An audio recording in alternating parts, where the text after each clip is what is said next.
This is the beautiful Irrawaddy River, where something very worrying is happening. Here's some background. The Irrawaddy is in Myanmar, and it's special because it's one of the last and the largest free-flowing rivers in the whole of Southeast Asia. And it has a seriously important job to do. What's that, you ask? Well, it acts like a giant conveyor belt carrying sediment from the mountains all the way down to the delta. And it's sediment that we need to talk about. Sediment is made up of these guys, meet Stony and Silty. Silty's job is to make sure everyone in Myanmar has something to eat. He does this by feeding the fish down below, who in turn feed the people up above.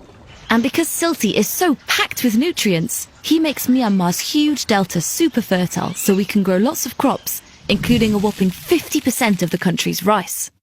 Meanwhile, Stony's job is to keep the millions of people living around the Irrawaddy safe. He does this by not only building, but maintaining the shape of the river. And, critically, Stony keeps the delta above sea level. Now that's a big deal, because Myanmar is the world's second most vulnerable country to rising sea levels. So what's the problem? Well, something is stopping Stony and Silty from doing their jobs. Us. Upstream, we're building big hydropower dams that are blocking up the river, and we're cutting down the trees that keeps its banks stable. That results in lots of erosion. Mining for minerals only makes matters worse. Meanwhile, downstream, we're doing lots of sand mining so the sediment can be turned into concrete to build houses and factories. All these activities have caused a dangerous imbalance in the Irrawaddy River. There's not enough sediment downstream and too much sediment upstream. Because of all the dams, the river's flow is too weak to carry the load. This backlog of sediment has made the river wider and much more shallow than it should be. This is a nightmare for boats, and it increases the risk of the river overflowing. If Stony and Silty don't make it down to the delta, the 40 million people here could lose everything.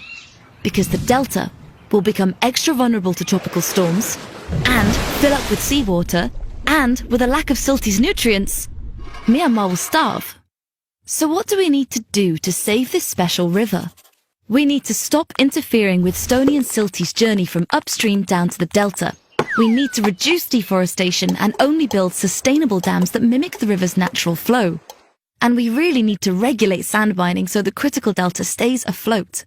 The river has taken thousands of years to reach its perfect natural balance.